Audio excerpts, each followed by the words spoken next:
Iran ने ऐलान किया है कि जब तक अमेरिका से समझौता फाइनल नहीं हो जाता है तब तक वो अपने परमाणु अड्डों में किसी को जांच नहीं करने देगा। इससे बढ़ के अमेरिका ने धमकी दी है कि अगर ईरान ने हॉर्मुज में टोल वसूली शुरू की तो बातचीत फौरन बंद कर दी जाएगी। इधर खाड़ी देशों में अमेरिका ईरान समझौते से खलबली मची हुई है क्योंकि ईरान के पास मिसाइल फायर पावर बढ़ाने का लाइसेंस ट्रंप ने दे दिया है। ऐसे में ईरान जल्द ऑपरेशन जंबो लॉन्च कर सकता है और इसकी तैयारी में है, जिसके निशाने पर 12 दुश्मन देश बताए जा रहे हैं।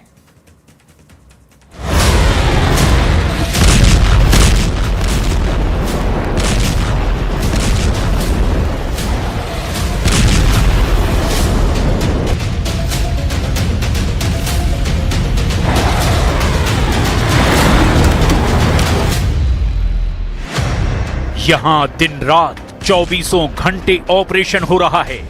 तस्वीरें इसकी गवाह हैं। इजराइल ने युद्ध जारी रखा है। लेबनान और गाजा दहल रहे हैं।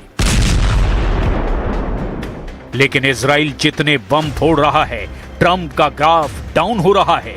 36 देशों में हुए सर्वे में ट्रंप को भरोसे के लायक नहीं माना गया है। 36 देशों ने ईरान से कहा ट्रंप भरोसे के लायक नहीं है।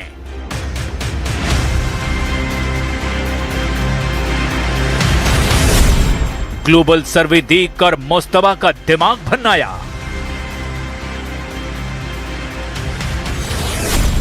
ईरान की धमकी, वसूलेंगे टोल, जो करना है कर लो। युद्ध हो गया, सीज फायर हो गया और फिर समझौते पर दस्तखत भी हो गए। लेकिन अमेरिका ईरान के बीच रत्ती भर भरोसा नहीं। दोनों तरफ डाउट ही डाउट है। ईरान का दावा है हॉर्मुज में टोल वसूला जाएगा। अमेरिका कह रहा है कोई टोल नहीं ले सकता। ईरान कह रहा है अपने एटमी प्रोग्राम को बंद नहीं करेगा। अमेरिका कह रहा है ईरान के परमाणु प्रोग्राम का खात्मा होगा। इससे अलग इजराइल अभी भी वॉर मोड में है। इजराइल हमले बंद नहीं कर रहा है। इजराइल ने तो ऐलान कर दिया है कि लेबनान से 1 इंच पीछे हटना भी उसे मंजूर नहीं है। צה"ל נערך בקו ואנחנו לא נסוגים. הודענו שבכל מקרה אנחנו לא נסוגים, ונכון לרגע הזה, וזה הישג מדיני, אין דרישה אמריקאית מישראל לסגת מלבנון. ट्रंप ने युद्ध रोकने के लिए ईरान की हर शर्त मान ली है। उन्होंने ईरान को हर्जाना देने, मिसाइलें बनाने, एटमी ईंधन बनाने का लाइसेंस दे दिया है। लेकिन ट्रंप के इस कदम से खाड़ी देशों में खौफ और बढ़ गया है, क्योंकि ईरान ने दुश्मनों से बदला लेने का वायदा कर रखा है। ईरान जो कहता है वो करता भी है। 39 दिनों का युद्ध ट्रेलर है। 12 देशों से असली युद्ध है। ईरान का ऑपरेशन खैबर शुरू।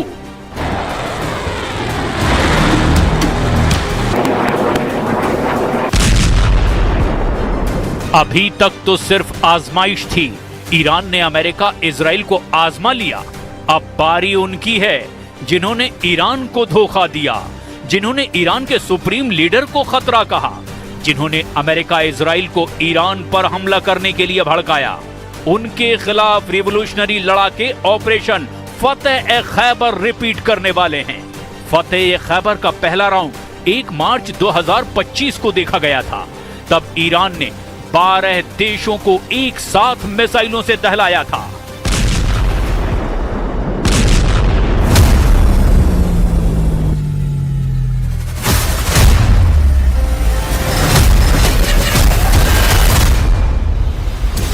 कुवैत, कतर, संयुक्त अरब अमीरात, बहरीन, जॉर्डन, इराक, सऊदी अरब, सीरिया, ओमान और तुर्की के साथ ईरान की मिसाइलों का तांडव इजराइल ने भी देखा था। इतना ही नहीं, ट्रंप को चौंकाते हुए ईरान ने साइप्रस को भी रॉकेट की मार से दहला दिया था। ईरान का थ्रेट लेवल बढ़ने के बाद अमेरिका एक्शन में आ गया है। अमेरिकी विदेश मंत्री मार्को रूबियो खाड़ी देशों में तूफानी दौरा शुरू कर चुके हैं। रूबियो ने दावा किया कि अमेरिका अपने सहयोगियों की सिक्योरिटी की गारंटी लेगा। हालांकि उन्होंने ईरान के खतरे को खारिज नहीं किया है। रूबियो मानते हैं कि अमेरिका एक गलती करेगा तो खाड़ी में बारूद फटने लगेगा।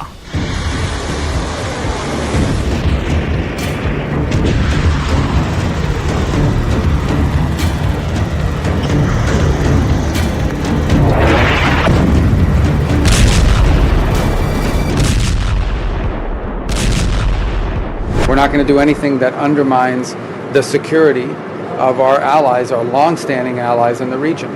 So I think that's something that our partners believe when we say, because we're doing it. Marco Rubio संयुक्त अरब अमीरात, कुवैत और बहरीन का तूफानी दौरा कर रहे हैं।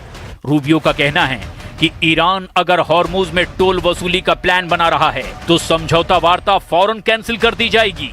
उधर ट्रंप ने नेटो चीफ मार्क रूटे को जमकर फटकार लगाई है। ट्रंप ने खाड़ी देश में नेटो के समर्थन न मिलने का दुखड़ा फिर रोया है। उन्होंने रूटे से कहा कि नेटो को अब अपनी लॉयल्टी साबित करनी होगी।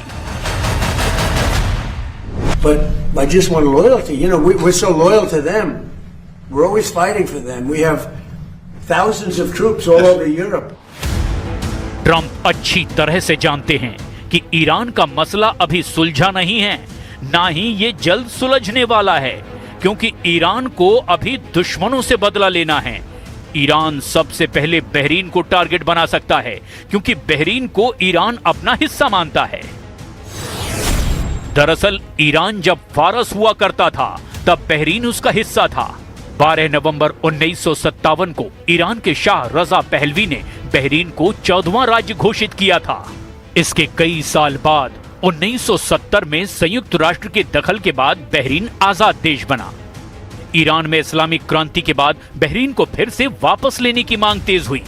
साल 1981 में बहरीन के सुन्नी शासकों ने ईरान पर तख्ता पलट के आरोप तक लगाए थे, लेकिन जैसे ही खाड़ी में अमेरिका की एंट्री हुई, सारे समीकरण ही बदल गए। अमेरिका ने बहरीन में अपने 5वें जंगी बेड़े का मुख्यालय बनाया। 1 जुलाई 1995 को यूएस फोर्स ने 5th फ्लीट का मुख्यालय मनामा में एक्टिव कर दिया। अमेरिका के हथियारों की तैनाती के बाद से बहरीन का डर कुछ कम हुआ, लेकिन 2026 की जंग में जिस तरह ईरान ने अमेरिका के सैन्य अड्डों को दहलाया, उसके बाद अब फिर से बहरीन जैसे ईरान के दुश्मनों की धड़कनें बढ़ी हुई हैं, क्योंकि स्ट्रेट ऑफ हॉर्मुज को लेकर के फिर से युद्ध का माहौल बनता जा रहा है। ईरान ने हॉर्मुज गलियारे से अलग ऑयल रूट बनाने की पहल का विरोध किया है। ईरानी नेवी ने धमकी दी है कि हॉर्मुज की जगह दूसरे तेल रूट बनाने की कोशिश का जवाब दिया जाएगा। नए रास्ते से गुजरने वाले तेल टैंकरों को ईरान ने उड़ाने की धमकी दे दी है।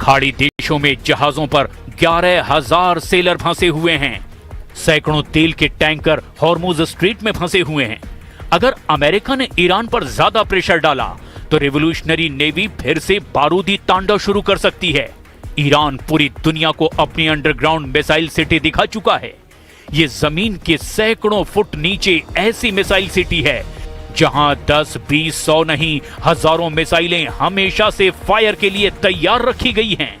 इन मिसाइलों में ईरान की इमाद मिसाइल है, सेजिल मिसाइल है, खैबर शिकन है और हज कासिम जैसी बहुत ही खतरनाक मिसाइल भी शामिल है। ऐसी कई मिसाइल हैं जो ईरान इजराइल पर फायर कर चुका है। ईरान एक बार फिर बता रहा है कि उसे छेड़ने की कोशिश की गई तो ये मिसाइल और ड्रोन हजारों की तादाद में फायर किए जाएंगे। इनके टारगेट पर इजराइल और अमेरिका के अड्डे होंगे। 12 दुश्मन देश होंगे जिन्हें ईरान जलाकर राख कर देगा। लेकिन इजराइल ईरान के इन हथियारों से बेखौफ है। इजराइल ने ट्रंप के रोकने के बाद भी हमले बंद नहीं किए हैं।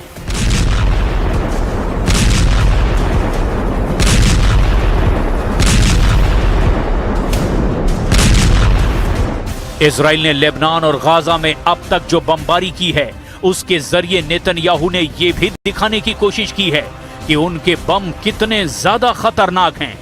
इजराइल जब अमेरिका से मिले बंकर बस्टर बम मारता है तो क्या होता है? ये बम कितनी बड़ी तबाही मचाते हैं। गाजा से लेकर बेरूत और सीरिया में भी ऐसे धमाकों ने बताया कि इजराइल को मिले बंकर बस्टर बम कितने ताकतवर हैं। लेकिन ऐसी बमबारी करने से पहले नेतन्याहू को ट्रंप का हाल देखना चाहिए। ईरानी संसद के स्पीकर का यह बयान नेतन्याहू को गौर से सुनना चाहिए।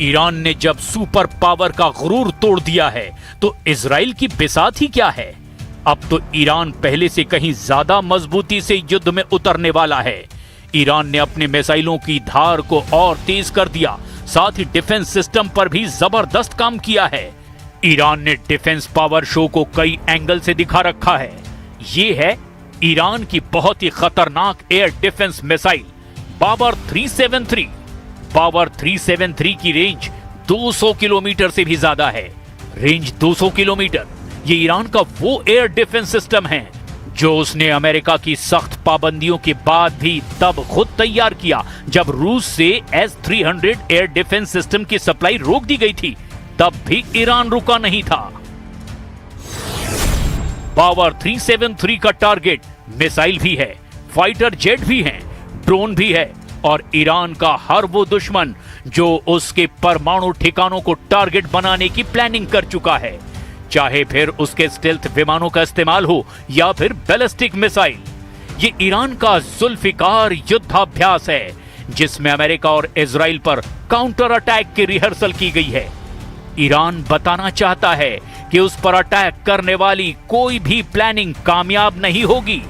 आखिर क्यों कहा जा रहा है कि अमेरिका और ईरान की बातचीत बिगड़ी तो उसके बाद अगले 24 घंटे पूरे पश्चिम एशिया के लिए बहुत खतरे वाले हो सकते हैं। इसमें कोई शक नहीं कि ईरान अपने परमाणु ठिकानों पर इजराइल और अमेरिका की टेढ़ी नजर बर्दाश्त नहीं करने वाला। ईरान ने यह भी बार बार बता दिया है कि अगर उस पर हमला हुआ तो अमेरिका और इजराइल बहुत ज्यादा पछताएंगे। ऐसे में ये बात बिल्कुल साफ है कि ईरान को लेकर अगले 24 घंटे में बड़ा फैसला होना फाइनल है। अब सवाल ये कि ईरान पर यह फैसला खुद डोनाल्ड ट्रंप लेंगे या फैसला तेल अवीव में होगा और ट्रंप सिर्फ इसे लागू करेंगे। अगले 24 घंटे ना सिर्फ पश्चिम एशिया बल्कि पूरी दुनिया के लिए बहुत अहम होने जा रहे हैं।